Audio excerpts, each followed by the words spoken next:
En my tema is 'n 100voudige seën vir gehoorsaamheid. En een ding volgens die woord wat baie belangrik is en wat die Here van ons verlang en wat hy van ons verwag, is dat ons gehoorsaam aan hom moet wees. Nou, gehoorsaamheid gaan nie daaroor dat ons elke geestelike boksie moet afmerk nie. Soos byvoorbeeld, ek het tot bekering gekom. Ek het myself laat doop. Ek is lief vir die Here. Ek sorg vir die behoeftiges. Dit gaan nie daaroor om daai boksies af te merk nie. Maar dit gaan daaroor om 'n verhouding met die Here te hê. Amen. Yes. En om 'n pad saam met hom te stap. En God se teenwoordigheid besoek die gehoorsaam is.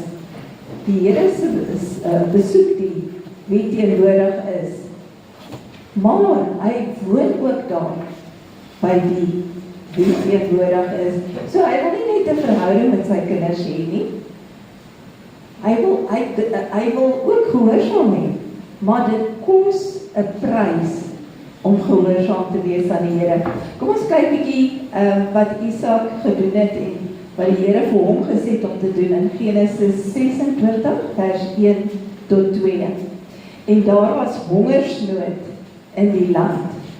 Buiten die eerste hongersnood wat in die dae van Abraham gewees het. Daarom trek Isak na Abimelech, die koning van die Filistyne, na Gerar. En die Here het aan hom verskyn en gesê, moenie aftrek na Egipte nie. Woon in die land wat ek vir jou wys. So die Here sê baie duidelik vir Isak daar, moenie aftrek na Egipte nie, maar ek gaan vir jou wys waarheen jy moet trek. En in daai tye gedurende hongersnood moes die Christene getrek het na ander lande toe. Maar hier sê die Here vir Isak, moenie trek nie. Jy moet in daai land bly, die land wat eintlik droog is, nee. En hy sê, ek wil hom daar seën in die vreemde land, waar God sê hy moet gaan. En so toets die Here Isak se gehoorsaamheid. En ons lees dit in Genesis 26 vers 12 tot 17. Hy sê, Isak het toe in die land gesaai, en daardie jaar 'n 100voudige oes geoes. Want die Here het hom geseën. En die man het groot geword en altyd weer groter geword totdat hy baie groot was. Nou dit beteken hy het eintlik meer en meer gekry. Hy het die troppe, kleinvee en beeste gehad en baie bedienis, sodat die Filistyne hom beny het. En al die putte wat die dienaars van sy vader in die dae van sy vader Abraham gegrawe het, die het die Filistyne toegestop en met grond gevul. Hulle was so jaloers. Toe sê Abimelech vir Isak, trek weg van ons af, want jy het vir ons veelste magtig geword. Nou is hulle baie vies vir Abimelech, vir Isak. Daarom het Isak van daar weggetrek en laar opgeslaan in die dal by Gerar en daar gewoon. Maar nog steeds het die Here hom geseën. Omdat hy gehoorsaam was. Dit is wat die Here wil hê ons moet wees. Ons moet gehoorsaam wees sodat hy ons kan seën. And we read in Luke 11 verse 28, it says, he replied, blessed rather are those who hear the word of God and obey it. When the Lord speaks to us and gives us an assignment, and we obey, we will receive 100-fold blessing. Isn't it wonderful? But we must obey the Lord. How do we receive these assignments? Where do we get these assignments from? Through the Word of God, dreams and visions, and also through prophetic words. The Lord gives us all these assignments and plans through prophetic words and dreams and visions. And to fulfill these assignments, we need a lot of courage. It's not easy. In Joshua 1 verse 7 says, be strong and very courageous. Be careful to obey all the law my servant Moses gave to you. Do not turn from it to right or to left, that you may be successful wherever you go. That is what obedience is. Don't turn right or left to see what's on both sides. Do what the Lord says you have to do so that you can be successful. He wants us to be successful, but we must be obedient to the Lord. One thing that Martin Luther King Jr. said, faith is taking the first step even when you don't see the whole staircase. Isn't it true? You must take that first step, even if you don't see the whole staircase. You must take that first step. En nog 'n voorbeeld is Rut. Ek weet nie of julle vir Rut kan onthou nie. Dit was Naomi se skoondogter. Maar tydens hongersnood in hulle land het Naomi se man 'n groot fout gemaak. Die Here het vir hom gesê, hulle moet daar bly, nee, toe trek hulle na Moab toe. En nie na die land waar God 'n verbond met hom gehad het nie. En dit het hulle dood gekos. Omdat hulle verkeerde besluit gevat het. Een van daai seun was Rut se man. Hy is toe ook dood.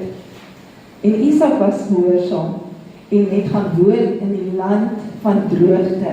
Dit was juist die punt wat die Here vir hom gesê het, hy moet daar bly. Nou wanneer die Here vir ons sê ons moet bly, dan moet ons bly. En wanneer hy sê ons moet beweeg, dan moet ons beweeg. En dan sal hy vir ons 100voudig beloon. As ons nou 'n bietjie dink, wat is eintlik 'n tyd van droogte? Wat is 'n tyd van droogte? Dit is tye van tekortkominge, wanneer daar tekortkominge is, swaar kry, of alles gaan dood, of stagneer. Ons kan dit eintlik sien in vandag se tyd met die back and close hier. Dis eintlik vir die boere 'n tyd van droogte, want hulle kry swaar. Ons sien hoe die beeste doodgaan en dis baie moeilike tyd. Maar dit is wanneer die Here eintlik sê, gedurende 'n droogte moet ons na hom toe kyk. Ons moet geloof in hom hê. Maar die eerste ding is wat die mense geneig is om te doen, is om hulle saad op te eet. Maar wat het Isak gedoen? Hy het sy saad geplant in die tyd van droogte, waar ander hulle saad opgeëet het. En toe ontvang hy hierdie 100voudige oes van die Here. Saai in die koninkryk in. Wanneer ons saad het, moet ons in die koninkryk insaai. Want ons weet, die Here gaan, en ons vertrou die Here, en hy gaan vir ons 'n 100voudige oes gee. Maar baie sê, dis nie altyd moontlik vir my nie, want ek het nie saad om te saai nie. Maar die Here vereis dit van ons, en hy sê vir ons hierso in 2 Korintiërs 9 vers 10, hy sê, God gee saad aan die saaiers. Is dit nie waar nie? God gee saad aan die saaier. Ons hoef nie eens te soek nie. Die Amplified sê dit eintlik vir ons so mooi. 2 Corinthians 9 verse 10 to 11, it says, and God, who provides seed for the sower, and bread for eating, will also provide and multiply your resources for sowing, and increase fruits of your righteousness, which manifests itself in active goodness, kindness, and charity. Thus, you will be enriched in all things, and in every way, so that you can be generous, and your generosity, as it is administered by us, will bring forth thanksgiving to God. Maar wat vir my so mooi is hiervoor, hy sê, God will provide seeds for the sower. Saad om te saai en brood om te eet. Dit sê nie, die Here gee saad om te eet nie, en brood om te saai nie, nee. Hy sê, seed for sowing and bread for eating. En dis 'n opoffering. Ons moet die Here, wanneer ons saai, moet ons alreeds dankie sê, Here, vir dit wat hy vir ons gaan doen. Daai oes wat ons gaan inkry, is in geloof wat ons staan, gaan hy vir ons inbring. Now, obedience opens the door to God's presence. Isn't it wonderful?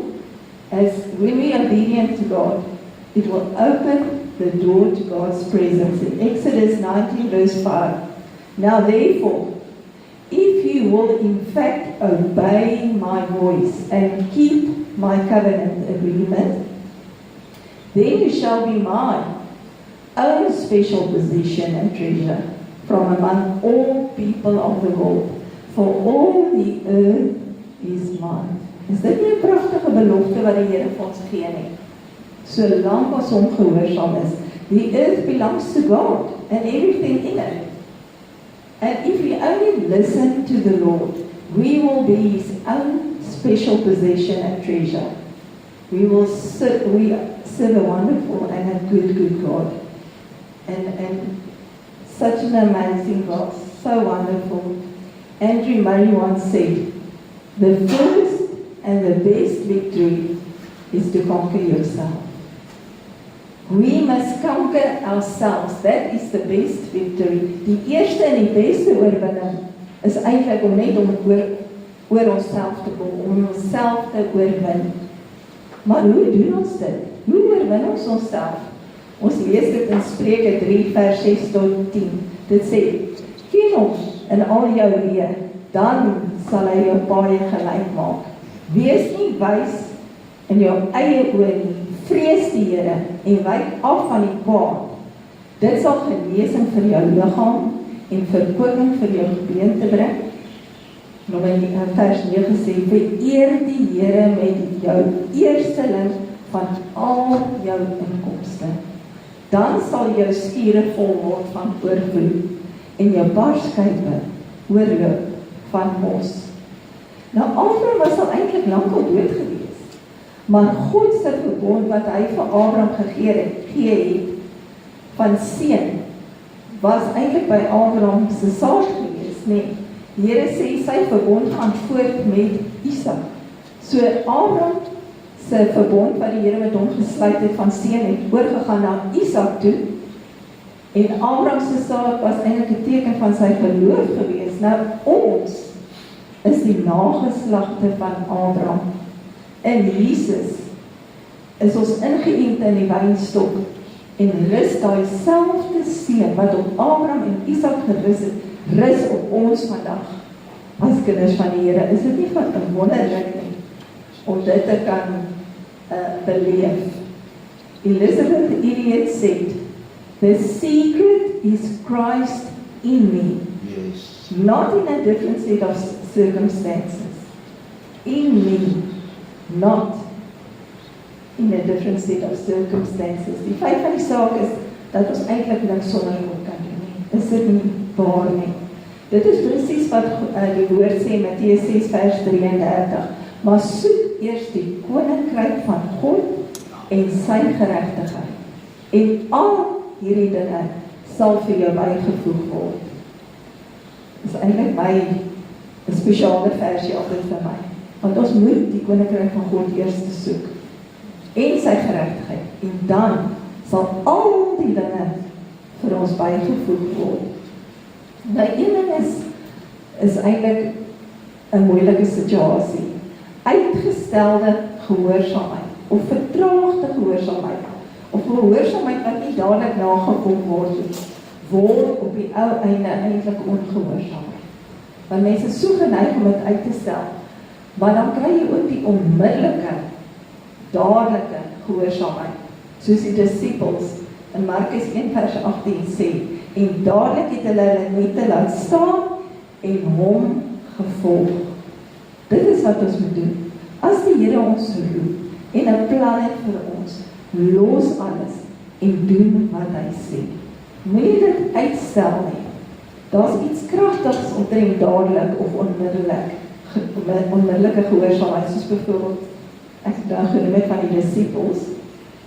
Ons is geneig om altyd te sê, nee, ek het nog gehoor wat die Here gesê het, maar ek moet nou eers 'n bietjie wag. Ek moet eers 'n bietjie daaroor dink, of 'n bietjie daaroor slaap. Want dit is nou 'n baie moeilike en 'n groot plan wat die Here nou eintlik van my het. En dan probeer ons dit onsself uitsorteer. Ons wil dit eers self uitsorteer en ons maak al hierdie verskonings. Maar reageer dadelik wanneer die Here praat. Ons moet dadelik reageer. Samuel Chadwick said, "The one concern of the devil is to keep Christians from obeying God." Is dit nie waar nie? Die duiwel sal alles probeer om jou van die pad af te vat dat jy nie die Here sal gehoorsaam nie.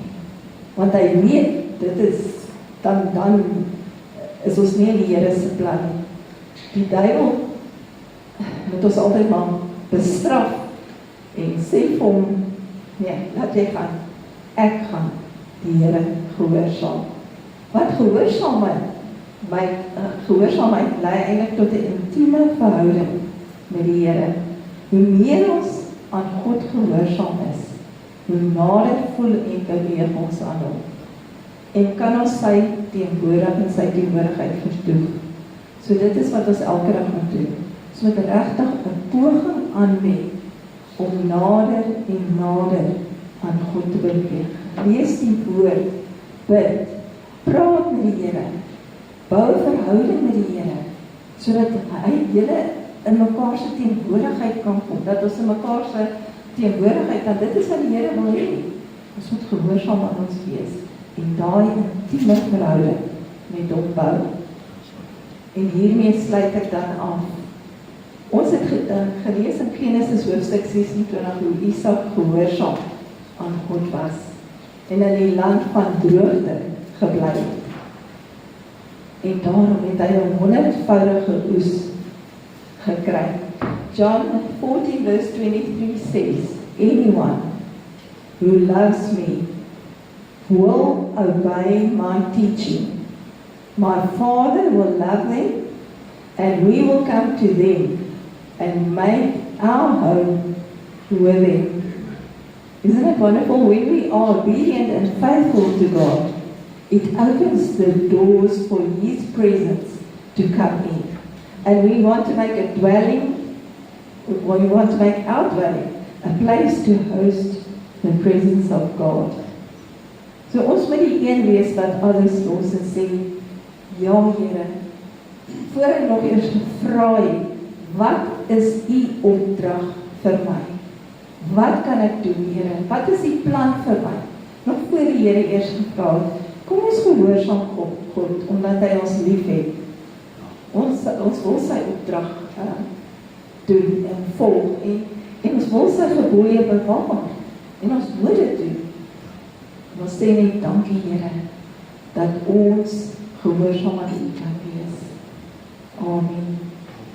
Nou, kom ons bid saam. Here Jesus, baie dankie dat U net weer ons aandag daarop gefestig het, hoe belangrik dit is om gehoorsaam aan U te wees. Ons wil U naam prys en loof en eer, Here. Daar's niemand soos U nie. Help ons asseblief dat ons vinnig sal reageer wanneer U praat, Here. En elke plan wat U vir ons lewe het, dat ons dit spoedig sal uitvoer. Ons het U so lief, Here. En U is net goed vir ons. U wil die beste vir die kinders hê. Lord, strengthen our hearts with courage today, so that we can do our best for You. Help us, Lord, to obey You fully and faithfully without compromise. We do not want to compromise Your word and Your plans for us.